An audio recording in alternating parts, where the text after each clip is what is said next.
네, 어느 한 회사에서 오전 9시만 되면 다들 배가 아픈지 화장실에만 있었다고 합니다. 왜일까요? 오전 9시. 일하기 싫어서. 예, 개인적인 생각은 내려놓고. 예, 왜일까요? 주식장이 시작되는 시간이기 때문입니다. 9시. 그래서 누군가로부터 눈치 보지 않고 휴대폰을 마음대로 쓸 수 있는 공간, 유일하게 어디죠? 화장실입니다. 화장실. 그래서 화장실로 모두가 몰렸다라는 것입니다. 서로 화장실에 가는 모습을 보면서 또는 화장실에서 나오는 모습을 보면서 물증은 없지만 속으로 이렇게 말하는 거죠. 아, 김대리 너도 주식하는구나. 아유, 박 과장님도 주식하네. 속으로 그렇게 말하는 거죠. 결국 사장님은 대담한 결정을 내렸습니다. 사장님도 주식을 하시는 분이었습니다. 그래서 눈치 보며 휴대폰을 보는 모습이나 9시만 되면 화장실로 급히 달려가는 모습이 아마 짠했던 것 같습니다.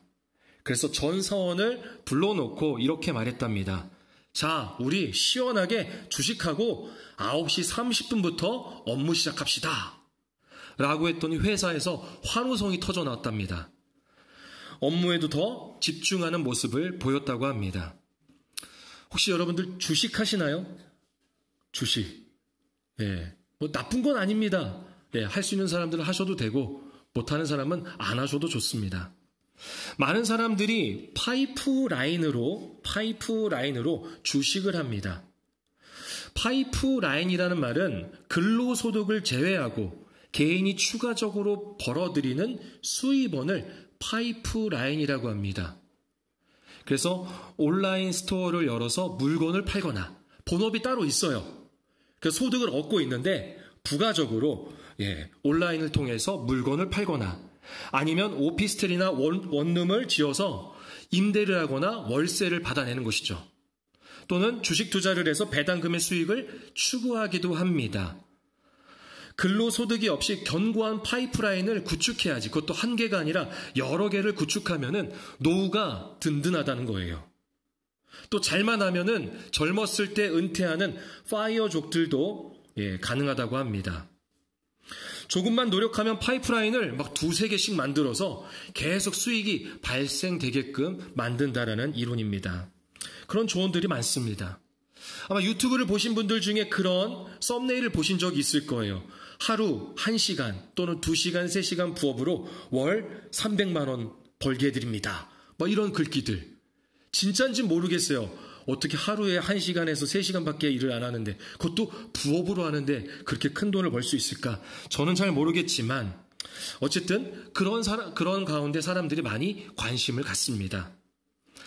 나의 투자는 새벽 4시에 시작된다를 쓴 주식 투자자 유목민은 주식 투자를 공부하며 실명 위기까지 겪었던 극한의 고통을 이렇게 표현합니다. 한번 보실까요? 네, 이런 책입니다. 여기 이 책에 있던 내용을 제가 한번 그대로 읽어보겠습니다. 그때 왼쪽 눈에 실명 위기가 찾아왔습니다. 날짜도 기억합니다. 2018년 4월 30일 월 10억을 찍는 순간이었습니다. 매수 버튼이 보이지 않았습니다. 병원에서는 잠을 자지 않아서 생긴 염증 증상이라고 했습니다. 주식을 시작한 이후 그날까지 가장 많이 잔 날은 3시간 정도였습니다. 저는 태생적으로 쇼트 슬리퍼인 줄 알았습니다. 그러니까 잠을 짧게 자는 사람, 나 원래 밤잠이 별로 없어, 이런 사람인 줄 알았다는 거예요. 이날부터 수면 시간을 늘렸습니다. 오후 8시에 자서 새벽 3시에 일어났습니다. 매일 밤 쓰러져 잠들 때까지 주식 공부를 했는데 그걸 통째로 바꿨습니다. 시력이 걸리니까 습관은 단번에 바뀌었습니다. 하지만 돈 버는 속도는 확연히 줄어드는 것 같았습니다. 초조함이 생겼습니다. 주식으로 돈 버는 실력을 갖췄지만 스트레스를 다스리는 능력은 없었던 것 같습니다. 주식이 불로소득이라고요? 정신노동의 극치가 주식 투자입니다. 여러분, 제가 말씀드리고 싶은 것은 주식뿐만이 아닙니다. 우리는 여러 파이프라인을 만들려고 합니다. 우리에게 안정을 주고 또 위로를 주고 즐거움을 주고 명예를 주는 파이프라인을 말입니다. 그것이 사람 간의 관계일 때도 있습니다. 그래서 여러 사람과 관계를 맺으려고 하죠. 누군가로부터 상처를 받으면 또 누군가를 찾아서 위로를 받으려고 합니다. 먹는 것으로, 운동하는 것으로, 또는 취미나 봉사하는 것 등 세속적인 파이프라인을 계속해서 만들려고 그렇게 연결을 합니다. 그래야 이 세상에서 고독하지 않고 불안해하지 않을 수 있기 때문입니다. 하지만 하나님은 다릅니다. 하나님은 당신의 자녀들을 풍랑이라는 고독 속으로 인도하십니다. 더 나아가 물고기 뱃속과 같은 고독을 통해 우리의 세속적 파이프라인을 다 끊으시고 주신 사명과 직분을 회복시켜 주십니다. 오늘 말씀을 통해서 풍랑이라는 고독 속으로 인도하시는 이유를 깨닫고 고독을 사랑하는 저와 여러분이 되기를 소망합니다. 요나가 탄 다시스로 가는 배가요, 풍랑을 만났을 때 배 안에 있던 선원들과 선장 그리고 이방인들은 무엇을 했을까요? 배가 풍랑을 만났어요. 뭘 했을까요? 기도했습니다. 기도했어요. 그들이 요나보다 먼저 기도했습니다. 그들은 각자 자기들의 신들을 부르며 기도했습니다. 하지만 풍랑을 잠재우지 못했고 그들 자신을 구원할 수도 없었습니다. 왜 그랬을까요? 기도를 했는데 왜 그랬을까요? 여러분도 잘 알다시피 기도는 하는 것도 중요하지만 그것보다 더 중요한 게 있죠. 누구에게 하는가가 중요하기 때문입니다. 기도하는 대상, 즉 누구에게 기도하는가가 중요하기 때문이라는 거죠. 결국 선장은 요나에게 요청을 합니다. 1장 6절 말씀, 1장 6절 우리 함께 읽어보겠습니다. 선장이 그에게 가서 이르되 자는 자여 어찌함이냐 일어나서 내 하나님께 구하라. 혹시 하나님이 우리를 생각하사 망하지 아니하게 하시리라 하니라. 그리고 나서 제비 뽑기를 했는데 누가 뽑혔을까요? 요나가 뽑혔어요. 그래서 요나가 말합니다. 나는 히브리 사람이고 하나님을 경외하는 자입니다. 그런데 내가 하나님의 얼굴을 피해서, 즉 하나님을 피해서 도망 중에 있었습니다. 라고 솔직하게 말합니다. 그러자 사람들이 두려워하고 바다는 점점 흉흉해집니다. 그리고 선원들이 요나를 들어서 바다에 던집니다. 그러자 풍랑이 어떻게 됐을까요? 잠잠해졌어요. 풍랑이 사라졌어요. 결국 풍랑의 주관자가 누구라는 거예요? 하나님, 여호와 하나님이십니다. 기도하는 것도 중요하지만 그 기도의 대상이 누구여야 되는 거예요? 하나님이어야 되는 거예요. 하나님. 제가 아는 지인 중에요, 무속인이 있습니다. 무속인. 쉽게 말하면 무당이죠. 친한 사이는 아닌데요. 한 번은 이분과 대화를 나누는 시간이 있었는데 이분이 그런 얘기를 하더라고요. 야밤에 산에 올라간다는 거예요. 왜 올라갔을까요? 맞아요. 기도하러. 무속인도 기도합니다. 세상 모든 사람이 기도합니다. 다만 중요한 것은 누구에게 기도하냐는 겁니다. 그 기도의 대상이 죽은 존재인가 아니면 살아있는 존재인가? 능력이 있는 존재인가 아니면 무능한 존재인가? 정말 나를 구원시킬 수 있는 존재인가? 아니면 신 자신을 구원하기 위해서 사람을 희생시키는 그러한 우상이 아닌가? 여러분, 우리는 기도의 대상은 오직 한 분뿐인 줄로 믿습니다. 누구죠? 하나님입니다. 오직 하나님께만 기도해야 합니다. 가스라이팅이라는 말이 있습니다. 어떤 사람의 심리 상태를 조작해서 자기 자신을 불신하게 만들고 가해자에게 의존하게 하는 심리적 학대입니다. 쉽게 말하면 이런 거예요. 야, 넌 나만 믿어. 나만 따라와.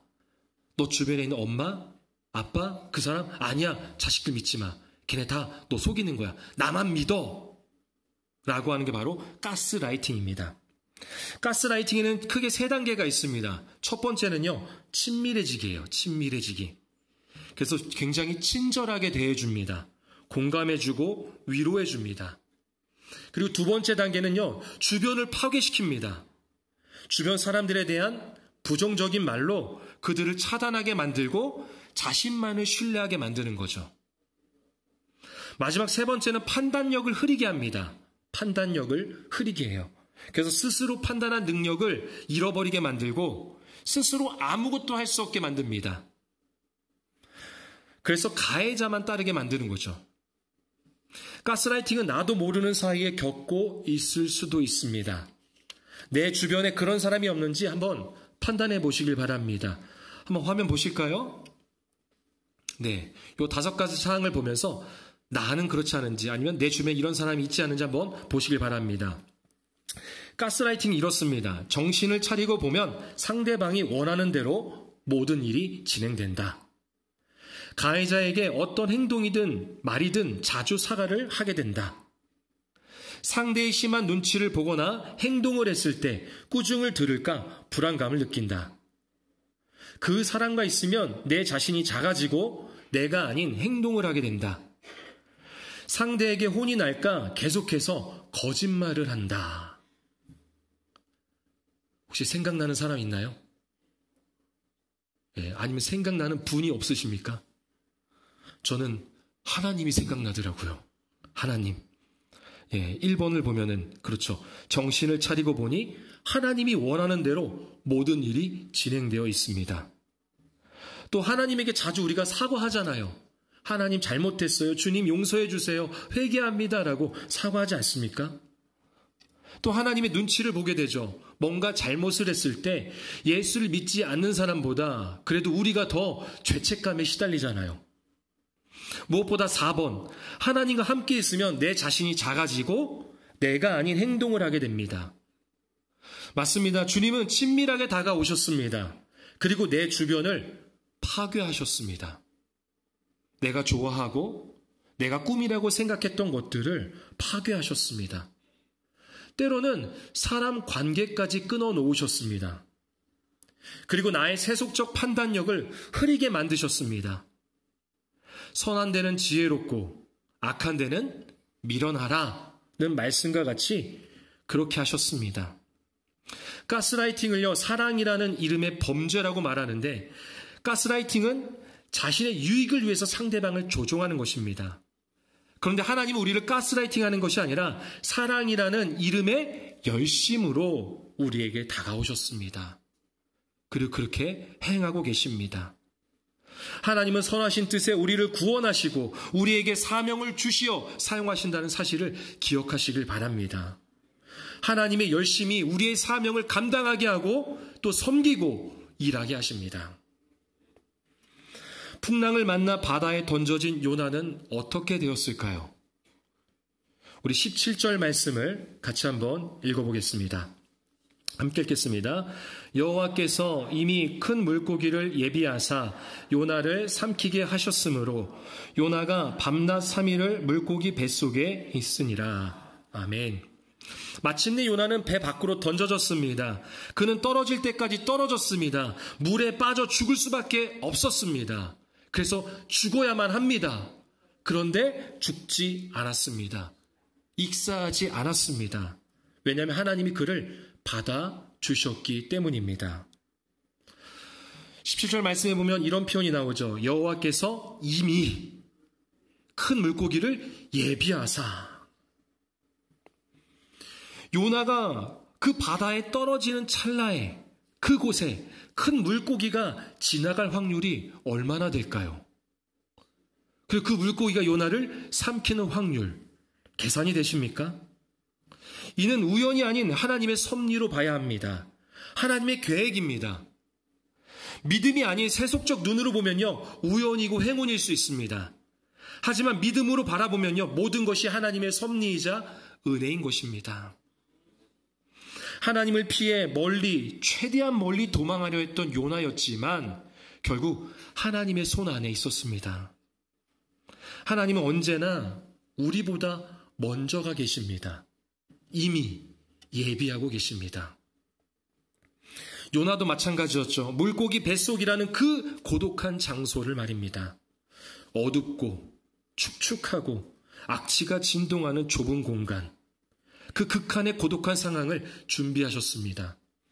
우리가 주일학교 때 요나 물고기 뱃속에 있는 요나를 생각해 보면 요나가 물고기 뱃속에서 큰 공간에서 무릎 꿇고 초 하나 켜고 기도하고 있어요. 여러분 물고기 배 갈라보셨죠? 물고기 뱃속은 그렇지가 않습니다. 절대 그렇지가 않아요. 아마 내장에 막 낑겨 있었을 거예요. 안 녹은 게 다행인 거예요. 안 죽은 게. 그러한 고독한 상황으로 인도하셨습니다. 하지만 동시에 요나에게 물고기 뱃속은요, 자신을 돌아보고 성찰할 수 있는 영적 기회의 공간입니다. 우리에게도 외부와 단절되어 고독하게 하나님의 말씀을 묵상하고 기도하는 시간이 필요합니다. 물고기 뱃속에서 사흘이라는 시간 동안 요나가 할 수 있는 게 무엇이 있을까요? 말씀 묵상과 기도밖에 없습니다. 아무것도 할 수 없을 때라도 할 수 있는 것, 주님의 말씀을 묵상하고 기도하는 것입니다. 왜 하나님이 이렇게 인도하시는지, 주신 사명과 직분을 귀히 여기지 않고 직무유기했던 나를 죽이시지 않고 이렇게까지 살려두시는지, 그 말씀을 묵상하고 묻고 그리고 듣는 기도를 하는 것입니다. 여러분 생각해 보세요. 요나를 바다에 던졌던 선원과 사람들은 하나님, 여호와 하나님을 어떻게 생각했을까요? 그들에게는 하나님은 여느 신들과 다를 바 없는 가스라이팅을 하는 신으로 여겨졌을 겁니다. 요나가 하나님의 얼굴을 피해서 도망갔죠. 하나님의 말씀을 듣지 않았어요. 신의 말을 거역하고 신에게 도망간 자는 결국 저렇게 처단하니까 풍랑이 잠잠해지는구나. 그래, 이게 신이지 라고 아마 생각했을 겁니다. 하지만 그들에게 있어서 요나는 죽음의 바다였지만 요나에게 있어서는 다르다는 거예요. 요나에게 있어서 바다는 고독 속에서 다시 사명과 직분을 이해하는 말씀과 기도의 회복입니다. 풍랑이라는 고독 속으로 들어가는 길이 열리고 물고기 뱃속이라는 고독이 허락되었을 때 비로소 요나가 하나님을 알게 되는 거예요. 사명을 회복하게 됩니다. 이어서 나오는 요나의 기도를 보면 알 수 있습니다. 2장 3절 말씀을 같이 읽겠습니다. 주께서 나를 깊음 속 바다 가운데 던지셨으므로 큰 물이 나를 둘렀고 주의 파도와 큰 물결이 다 내 위에 넘쳤나이다. 아멘.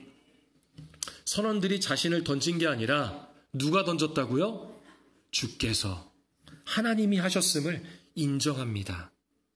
하나님의 은혜에 기대어서 다시 회복을 기대할 수 있는 것이죠. 여러분, 이게 바로 고독이 주는 유익입니다. 고독은 깊은 기도로 들어가게 합니다. 세상의 쾌락, 탐심, 탐욕, 여러 유혹 속에 있으면 깊은 기도를 드릴 수가 없어요. 깊은 기도를 드리기 위해서는 우리가 하나님 외에 붙잡고 있는 것들을 내려놓아야 합니다. 그때 우리는 격한 고독을 경험하게 되는 거예요. 그러니까 깊은 기도는요, 쉬운 게 아닙니다. 마냥 즐거운 게 아니에요. 격한 고독을 경험하면서 너무나도 힘듭니다. 그런데 그 격한 고독은요, 우리의 영혼을 진정시켜 줍니다. 그렇게 고독을 통해 깊은 기도가 이루어지는 것입니다. 설교의 대가인 찰스 스펄전 목사님은 이렇게 말합니다. 만일 사역의 성공과 즐거움만을 계속 누린다면 우리의 연약한 머리는 망가지고 말 것입니다. 우리 생각이 그릇된 길로 빠지지 않기 위해서는 달콤한 성공의 포도주에 고난의 물을 섞어야만 합니다. 그동안 내가 지켜본 바에 따르면 사람들 앞에서 큰 영예를 누리는 주님의 사역자들은 대개 은밀한 연단을 받거나 자신만의 십자가를 감당해야 했습니다. 그렇지 않으면 마귀의 올무에 사로잡혀 그들 스스로를 높이게 될 수 있기 때문입니다. 고독이라는 고난의 시간으로 깊은 기도에 들어가며 겸손하게 우리에게 허락하신 사명을 다시 감당할 힘을 우리는 얻을 수 있습니다. 그래서 우리는 고독을 피해서는 안 됩니다. 이어서 2장 7절 말씀 보겠습니다. 2장 7절 말씀 함께 읽겠습니다. 내 영혼이 내 속에서 피곤할 때 내가 여호와를 생각하였더니 내 기도가 주께 이르러 싸우며 주의 성전에 미쳤나이다. 아멘. 내 영혼이 어떻다고요? 내 속에서 피곤할 때 피곤하다고 합니다. 한글 성경에서는 피곤하다고 했어요. 우리는 피곤해도 다른 무언가를 할 수 있어요. 집에 와서 피곤해도요, 설거지 할 수 있고 빨래도 할 수 있고 TV도 볼 수 있어요. 그런데 원어의 의미는 그게 아닙니다. 원어의 의미는 기절하다, 실신하다예요. 그러니까 아무것도 할 수 없는 상태인 거죠. 혹시 여기 기절하신 분 계십니까? 네, 안 계시죠? 네. 기절하면 아무것도 할 수 없습니다. 의지가 없습니다. 요나는 자신의 능력이나 현재 상황을 의지할 수 있는 것이 아무것도 없는 상태입니다. 오직 하나님의 긍휼만을 기대할 수밖에 없습니다. 그것이 바로 피곤할 때라는 거예요. 나는 아무것도 할 수 없습니다. 여러분, 우리는 정기적으로 고독한 시간을 가져야 합니다. 고독한 시간은 하나님 앞에 머물면서 아무것도 하지 않는 거예요. 아무것도 하지 않는 것. 우리의 분주함은요, 어리석음을 드러내고요. 또 분주하지 않으면 오히려 불안해하는 사람들도 있습니다. 그래서 자꾸 뭔가를 해야 되는 거예요. 노는 땅 그냥 둘 수 없잖아요. 뭔가 해야 되잖아요. 그런 것처럼 자꾸 뭔가 해야 돼요. 자기 전까지 일을 하려고 합니다. 사명자는 고요함을 상실할 정도로 분주해서는 안 됩니다. 그래서 사명자에게는 고요한 마음을 가꾸는 길인 정기적으로 아무것도 안 하는 그런 시간을 가져야만 합니다. 메시지 성경이라는 성경이 있어요. 아주 현대어로 쉽게 쓴 성경입니다. 이 메시지 성경을 쓴 유진 피터스는 이렇게 말합니다. 때로는 하나님을 위해 무언가 하는 것보다 하지 않는 것이 훨씬 더 중요하다. 네, 때론이에요. 때론. 그렇다고 항상 아무것도 하지 말라는 게 아니라 때로는 하나님을 위해 무언가 하는 것보다 하지 않는 것이 훨씬 더 중요하다. 하나님은 이따금 우리를 아무것도 할 수 없는 상황으로 이끄십니다. 아무것도 할 수 없게 만들어서 벼랑 끝에 서게 하십니다. 아무것도 할 수 없을 때 우리는 비로소 잠잠히 하나님만 바라볼 수 있습니다. 이스라엘 백성들이 출애굽을 하고 나서 어려움에 봉착한 장면이 있죠. 바로 홍해 앞에서입니다. 아픈 홍해 뒤에는 누가 있어요? 애굽의 군대가 있습니다. 이집트의 군사들이 오고 있어요. 사면 초과입니다. 그냥 물에 빠져 죽거나 군사에게 죽임을 당하거나 하는 상황이죠. 아무것도 할 수 없습니다. 그냥 죽어야만 합니다. 그런 상황 속에서 모세가 어떻게 말하는지 출애굽기 14장 13절과 14절 말씀을 같이 한번 읽겠습니다.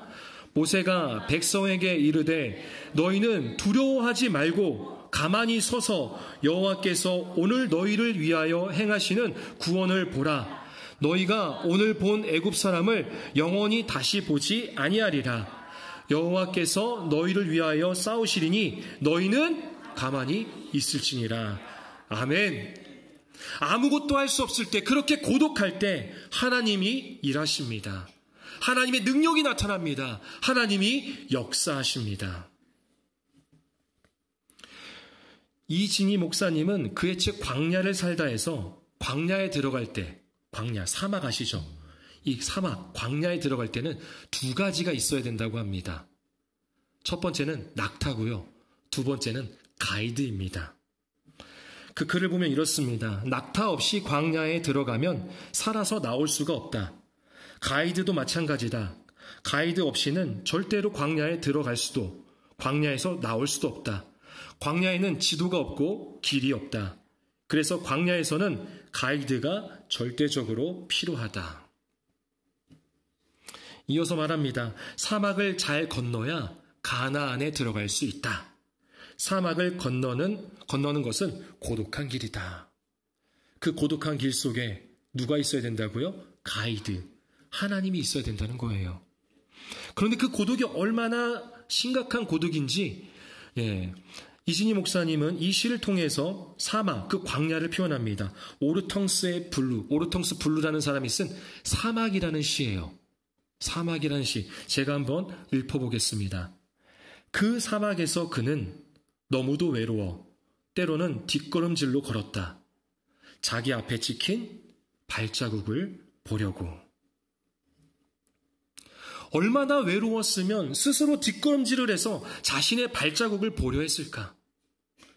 우리는 고독하게 사막을 건너는 사람입니다. 그런데 우리는 사막에 들어서는 것을 두려워합니다.